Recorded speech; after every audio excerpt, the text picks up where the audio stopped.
Assalamualaikum warahmatullahi wabarakatuh. Alhamdulillahirabbil alamin wa bihi nasta'in wa ala umurid dunya waddin. Wassalatu wassalamu ala asyrafil anbiya'i wal mursalin sayyidina wa maulana Muhammadin wa ala alihi wa sahbihi ajmain, amma ba'd. Akhir-akhir ini di video atau di YouTube banyak sekali para YouTuber mengatakan bahwa ini banyak ulama, kiai, habaib lagi dibentur-benturkan. Nah, sebagai warga negara Indonesia yang taat kepada agamanya, ini ada video namanya Bang Lubis, ini Bang Lubis 212 ini menanggapi tentang Habib Taufik Assegaf ini yang katanya sedang menyerang para kiai Nahdlatul Ulama. Kita simak video berikut ini.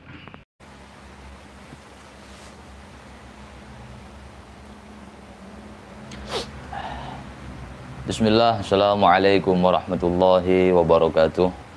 Alhamdulillah, wassalatu wassalamu ala rasulillah, amma ba'du.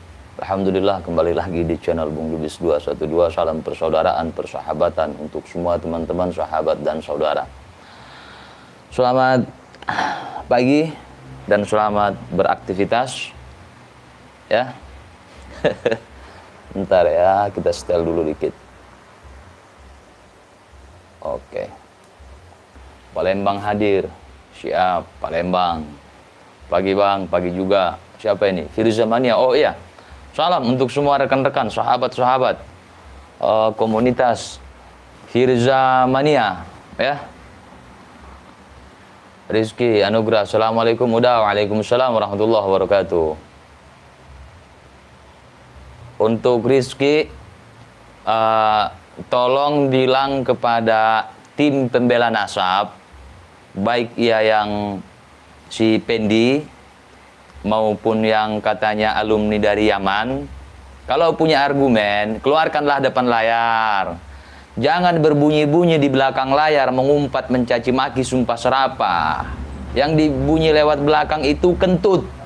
Depan layar lah.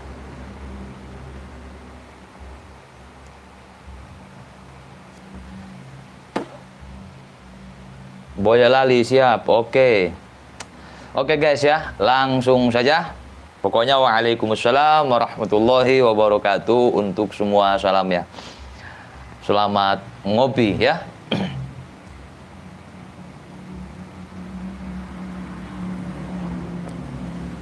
Gini. Tadi malam saya nggak bahas jangkrik karena tidur. Assalamualaikum, waalaikumsalam warahmatullahi wabarakatuh. Ane ditinggal di pos ronda. Ane ditinggal sendiri di pos ronda. Iya Bang, tadinya di sarapan. Ini habis makan pedas saya tadi ya. Mudah-mudahan omongan saya tidak pedas bagi Taufik. Bahar, dengerin Bahar. Gua panggil Taufik, bisa apa lu? Ente bisa apa Har? Hah? Baru juga gitu, belum plesetin. Kayak permainan Rizik, pleset-plesetin sama orang. Jadi karena tadi malam nggak bahas jangkrik, karena tadi malam ana capek, ana tidur, gitu ya. Oke? Gini, kita sama-sama udah tahu pernyataan ataupun statement daripada Taufik Assegaf menyikapi tentang isu ataupun permasalahan nasab yang beberapa bulan ini viral. Kemudian di video tersebut Taufik memberi tanggapan, mengatakan itu cuma apa, kurang lebihnya cuma pansos gitu, cari tenar segala macam. Intinya dia menolak kalau itu adalah ilmiah. Gini, Pik. Saya nggak tahu ya, Taufik ini akademisi apa enggak. Orang akademisi atau tidak.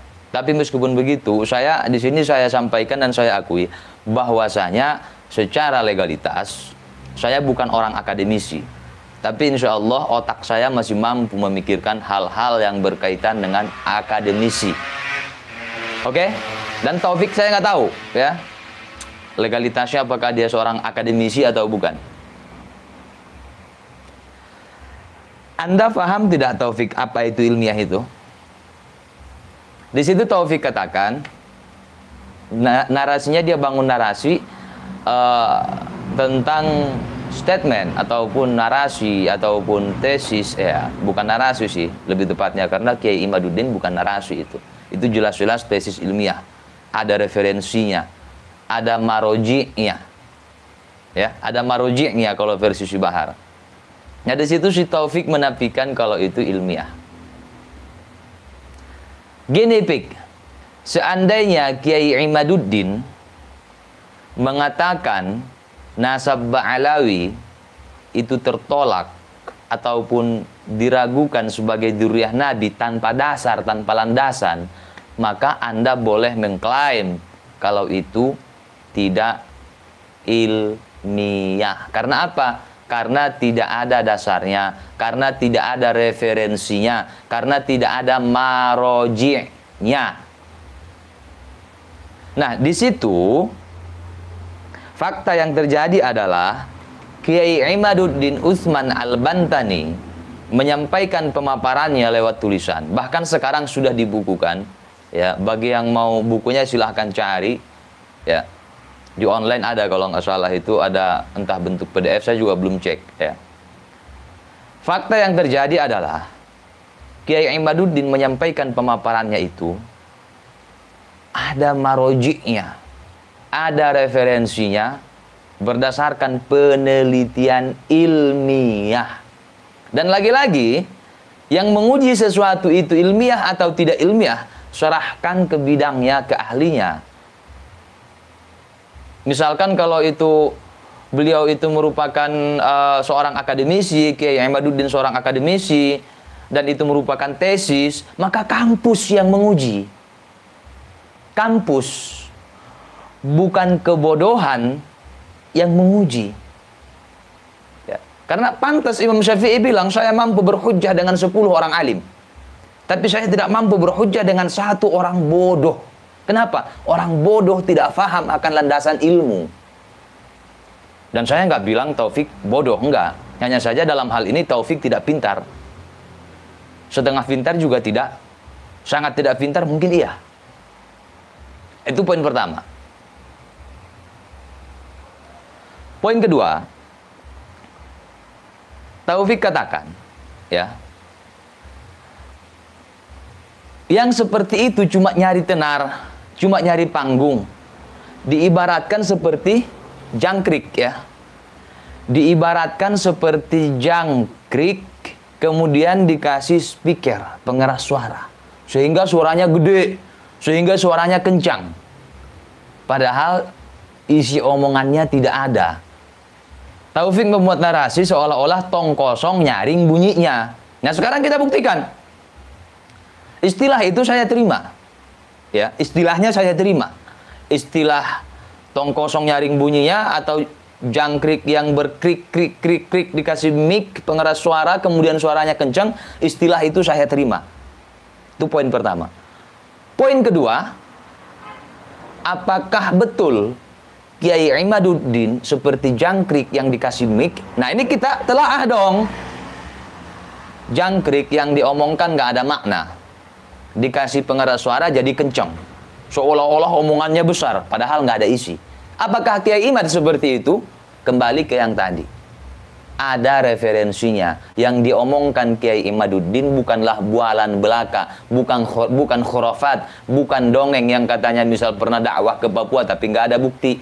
Misal seperti yang katanya bapaknya ke-33, anaknya ke-28, 38. Itu lebih jangkrik daripada jangkrik. Jadi ada buktinya itu omongan. Ada landasannya, ada pondasinya, ada dasarnya, ada referensinya. Bukan jangkrik itu. Jangkrik itu seperti apa? Seperti omongan Taufik. Bahkan bagi saya itu lebih jangkrik daripada jangkrik. Omongan dia nggak berguna. Sesuatu yang ilmiah, ada referensinya, ada marojinya segala macam, dia tanggapi dengan ngawur, dengan ngeles. Itu nggak nyambung. Nggak connect itu.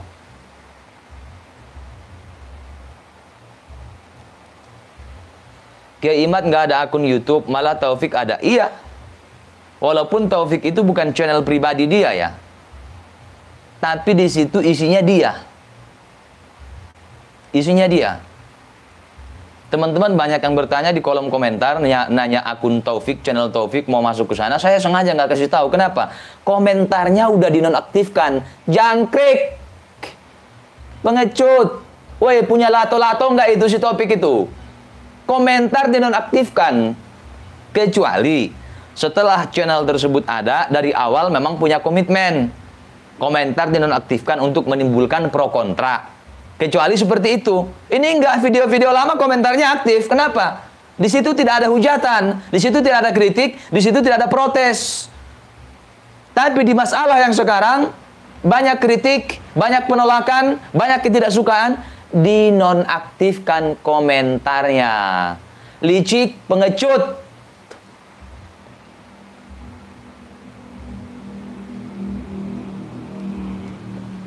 Jadi contoh jangkrik itu, ya, ngomong, tapi isi omongannya nggak ada. Jangkrik dikasih mic, mulut doang yang teriak-teriak, keluar-keluar suara kencang, tapi nggak ada isi omongannya. Misalnya siapa? Misalnya seperti apa? Gula 1 kilo, itu nggak ada faedah di situ. Nyembelih kambing kemudian paling jamaah datang apa? Bawa apa? Gula 1 kilo. Itu. Sedekah itu, ya, apabila tangan kananmu memberi, maka tangan kiri jangan tahu. Maksudnya apa? Lillah, karena Allah, bukan liajulin nas, bukan karena manusia. Jangan bersedekah 1 ekor kambing, kemudian engkau mengharapkan yang datang itu bawa unta 1 ekor, bawa sapi 1 ekor. Kau sembelih 100 ekor kambing, harapanmu jamaah bawa sapi 100 ekor, unta 100 ekor. Jangkrik yang kayak gitu bahkan lebih parah daripada jangkrik. Kemudian seperti apa lagi? Ya seperti mulut si Rizik, mulut si Bahar, mulut si Hanif juga jangkrik. Si Hanif mengatakan ada buzzer yang dibentuk secara sistematis dan masif untuk mengadu domba. Mana buktinya, Hanif? Mana bukti omongan yang keluar dari mulutmu itu? Mana? Kalau tidak ada buktinya, itu lebih parah daripada jangkrik. Masih mending jangkrik, bos. Lihat itu si Rizik. Hati-hati, PKI gaya baru. Mana PKI-nya, Rizik? Mana? Hah? Omongannya udah nggak berbobot, udah nggak ada isi. Bahkan omongannya terkesan kurang ajar. Seperti mulut siapa? Mulut si Bahar. Hei anjing, hei babi, hei anjing, hei babi. Ada kayak gitu. Itu lebih jangkrik daripada jangkrik. Kalau bagi saya lebih berguna jangkrik daripada itu. Daripada omongan daripada gerombolan mereka itu. Jadi omongannya nggak ada referensinya, nggak ada marojinya, nggak bisa dipertanggungjawabkan. Hanya narasi untuk membangun dinasti. Hanya narasi untuk membodoh-bodohi orang. Seperti siapa lagi? Novel Aidrus, Solo. Jangan kritik habaib, nanti Anda dikatakan iblis. Mana dasarnya itu? Novel mana? Mana marojinya? Mana referensinya? Mana? Jangan cuma membual mulut Anda. Lihat kelakuan mereka. Nggak ada harganya kalian di mata mereka. Hanya mempertahankan nasab. Takut kehilangan nasab. Itu. Bahkan, kalau menurut saya ya, gini, kalian yang sudah lama tinggal di kota, jauh dari kampung, kalian rindu tidak akan suara jangkrik di malam hari? Ya? Kalau di kampung, malam itu kedengaran suara jangkrik, krik, krik, krik, krik, krik. Bukan suara Taufik, bukan. Tapi yang sudah lama tinggal di kota, pasti merindukan momen itu. Rindu suara jangkrik. Suara jangkrik dirindukan. Itu baru suaranya. Jangkriknya, oh banyak guna. Banyak guna. Bisa diternak, dibudidaya, dijual untuk umpan pancing, untuk pakan burung. Lah omongan mereka gunanya apa? Untuk kemaslahatan umat apa? Gak ada. Jadi Taufik itu sedang merosting kelompok dia yang lebih parah daripada jangkrik omongannya. Omongan si Bahar, omongan si Rizik, omongan si Hanif, omongan si Novel, itu semuanya itu. Apa? Novel Ali terus nggak terima. Nggak terima. Buktikan omonganmu itu. Mana dalil yang mengatakan iblis itu mana? Jangan seenak-enaknya kau mengibliskan orang hanya karena tidak percaya dengan nasab kalian. Percaya kepada kenabian itu sebuah kewajiban. Tapi percaya kepada orang yang mengaku-ngaku keturunan Nabi bukan kewajiban. Bukan. Orang yang mengaku keturunan Nabi bukan Nabi. Kalau kenabian itu sebuah kewajiban untuk diimani, untuk dipercayai. Tapi yang kalian praktekkan apa? Hampir menyamai kenabian, bahkan kadang melebihi kenabian. Lah iya, ada yang katanya bertemu Allah 70 kali dalam sehari. Melebihi mi'rajnya Rasulullah sallallahu alaihi wasallam.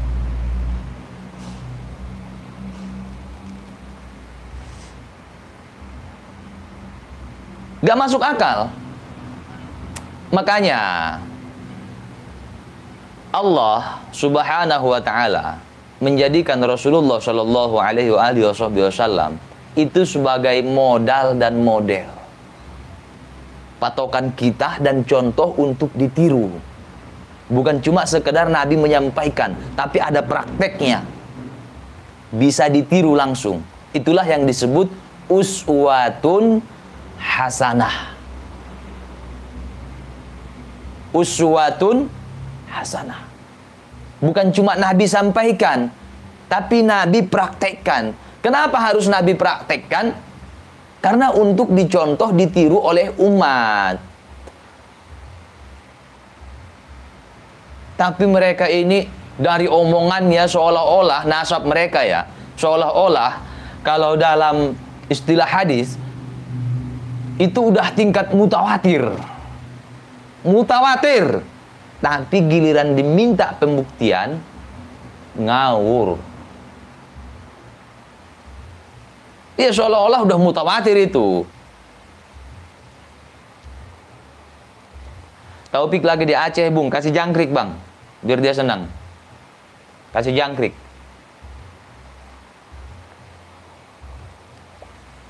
Baca Yasin 9.000 kali satu kali duduk. Ya bisa jadi mungkin. Cuman Yasinnya doang. Yasin, Yasin, Yasin, Yasin, Yasin, Yasin, Yasin, Yasin, Yasin, Yasin, Yasin, Yasin, Yasin. Gitu misalnya. Dari habis Isya sampai subuh.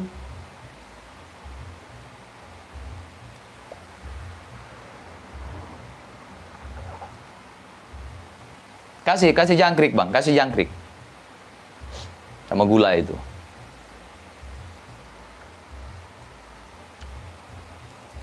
Jadi seolah-olah ibarat hadis udah mutawatir. Ada kerugian lagi di dalamnya itu. Kata Hanif bagaikan matahari yang bersinar terang benderang. Giliran diminta bukti. Coba. Tesis ilmiah nggak bisa mereka bantah. Ya. Nggak bisa mereka bantah. Kemudian DNA mereka nggak berani. Jadi dari segi mana orang harus mengakui? Dari segi mana? Coba. Taufik, dengerin Pik ya. Itu tesis Kiai Imaduddin itu berdasarkan penelitian dia. Berdasarkan penelitian Kiai Imaduddin. Tidak ditemukan di kitab nasab abad keempat, 5, 6, 7, 8. Tidak ditemukan. Kalau Anda dan kelompok Anda mengatakan bahwa nasab kalian itu sudah sahih, bagaikan matahari yang bersinar terang benderang, ya udah tunjukkan buktinya. Tunjukkan.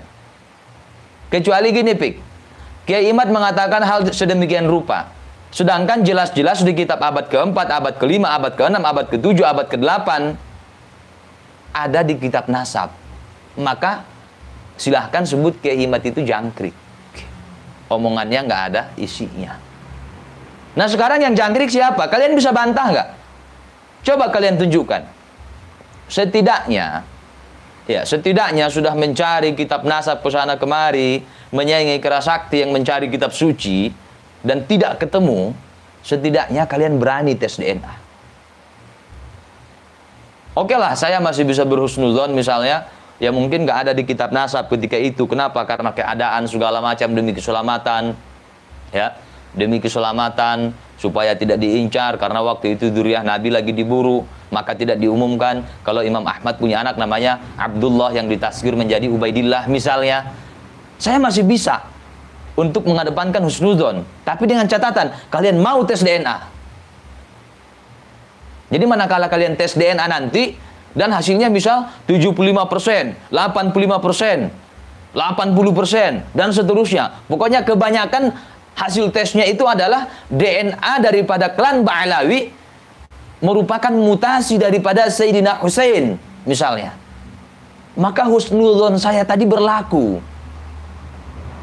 itu. Tuh kan, apa saya bilang?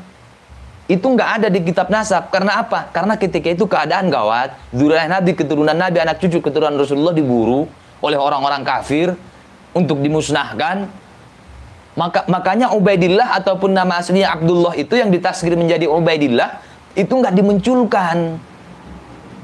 Nggak dimunculkan dengan alasan keamanan, keselamatan. Tuh udah tes DNA 75%, 80%, 85% kesamaan DNA-nya mutasi dari Sayyidina Husain. Seperti itu misalnya, maka saya akan sangat percaya. Tuh. Ini enggak kitab nasab nggak bisa kalian munculkan. Yang kalian munculkan kitab nasab cetakan tahun ini. Semua masih bisa dipatahkan, semua masih bisa dibantah. Manuskrip, catatan kuno, nggak muncul-muncul. Kemudian apa lagi? Tes DNA, nggak berani. Tuh. Tes DNA nggak berani. Jadi, dari segi mana orang harus percaya? Coba, dari segi mana? Dari segi mana? Kalau dari segi keilmuan, ya, itu sangat gampang membantahnya. Kenapa? Banyak ulama yang bukan dzurriyyah Nabi, tapi keilmuannya mumpuni. Banyak ulama yang akhlaknya luar biasa, meneladani akhlak Rasulullah SAW, tapi bukan keturunan Nabi.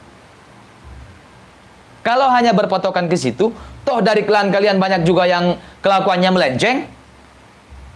Kayak si Syekhrel misalnya, yang udah dapat legalitas buku nasab, masih menipu, masih dawir. Kayak si Bahar misalnya, itu nggak bisa dijadikan patokan. Tidak masuk akal. Kalau hanya cocok logi seperti itu, oh harusnya Pak Joko Widodo dong. Kenapa? Lihat ketika masuk ke Ka'bah, Rizik ketika di Makkah masuk ke Ka'bah nggak? Itu kalau cocok logi. Masih kalah kalian sama Pak Jokowi. Tuh. Rizik umroh luar biasa prestasinya. 3 tahun bro. Bukan kaleng-kaleng bos. Bukan jangkrik bos. 3 tahun. Harusnya bisa masuk ke Ka'bah. Itu kalau main cocok logi. Jadi atas dasar apa? Catatan kuno atau manuskrip nggak ada muncul. Di kitab nasab nggak bisa dibuktikan. Tes DNA takut. Jangkrik. Dari segi apa topik? Coba sampai sini mulut siapa yang jangkrik itu? 3 tahun karena takut mudik? Enggak. Itu karena khusyuk di sana, fokus untuk ibadah, ya. Maka yang dikatakan Bang Somad Ganting itu salah. Katanya harus meninggalkan tanah air kelahirannya, tanah kelahiran, difitnah teraniaya. Itu umroh, Bang Somad. Umroh. Prestasi itu, rekor muri itu. Umroh terlama itu. Ya.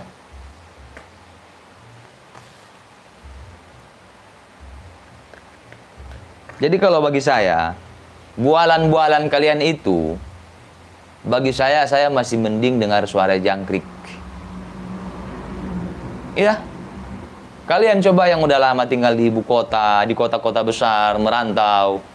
Udah lama nggak pulang ke kampung halaman. Malam hari yang didengar cuma suara kebisingan, suara kendaraan, segala macam, hiruk pikuk di ibu kota. Kalian rindu tidak dengan suara jangkrik di kampung itu? Kalau udah malam, apalagi sepi, jam 10 ke atas itu, sepi udah. Cuacanya segar, hening, yang kedengaran cuma suara jangkrik. Orang rindu itu, Topik. Lebih bermanfaat itu, lebih dirindu itu, daripada ocehanmu.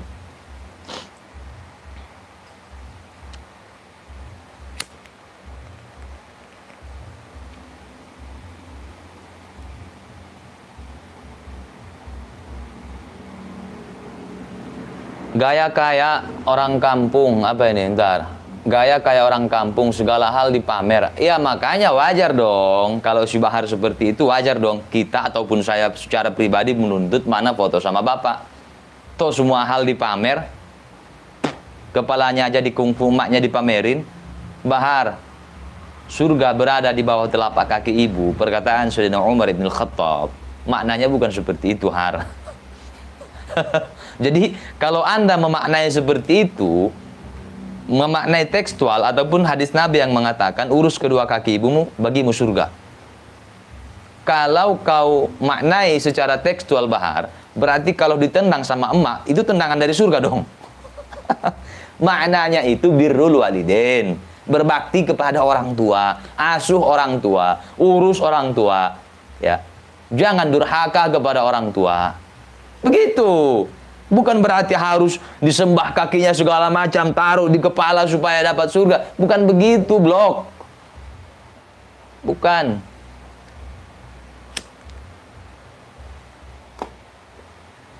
Diangkat setinggi-tingginya. Emaknya udah diam di bangku. Emaknya kan nggak tahu skenarionya ya. Mungkin dia pikir cuma sekedar cium kaki seperti biasa. Tahu-tahu diangkat sama anaknya. Hampir terjungkal. Ya. Hampir terjungkal, emaknya, auratnya kelihatan lagi. Ajaran macam apa itu?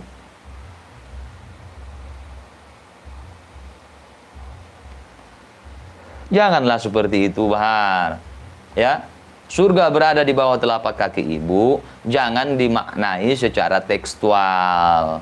Ya, jangan dipraktekkan secara tekstual.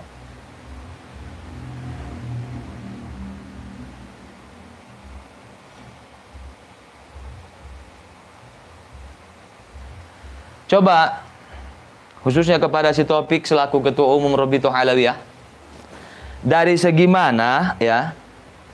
Dari segi mana kami harus mempercayai nasab kalian? Dari segi apa coba? Dari segi mana coba? Dari segi mana itu? Dari segi kitab nasab kalian tidak bisa membuktikan. Dari segi DNA kalian takut tes DNA. Dari segi mana lagi? Dari segi mana? Dari segi pakaian. Alah. Semua orang bisa cosplay. Dari segi buku nasab. Pedomannya apa? Van den Berg. Iya. Dari segi perdawiran.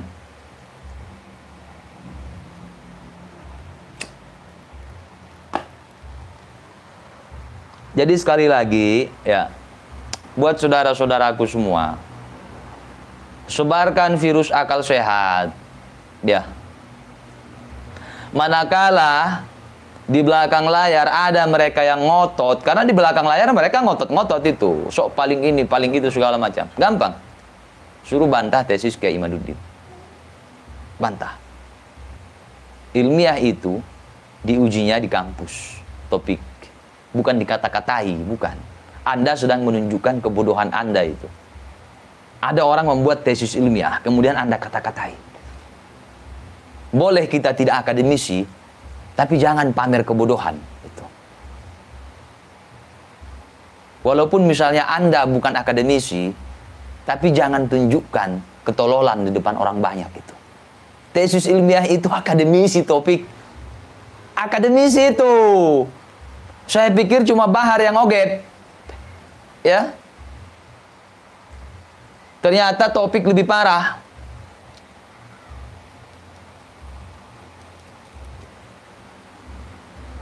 Iya, kata Mbak Najwa kayak gitu, inflasi. Inflasi Habib. Oke, teman-teman semua, terima kasih untuk semua kehadirannya. Mohon maaf atas kesalahan kekhilafan. Wassalamualaikum warahmatullahi wabarakatuh.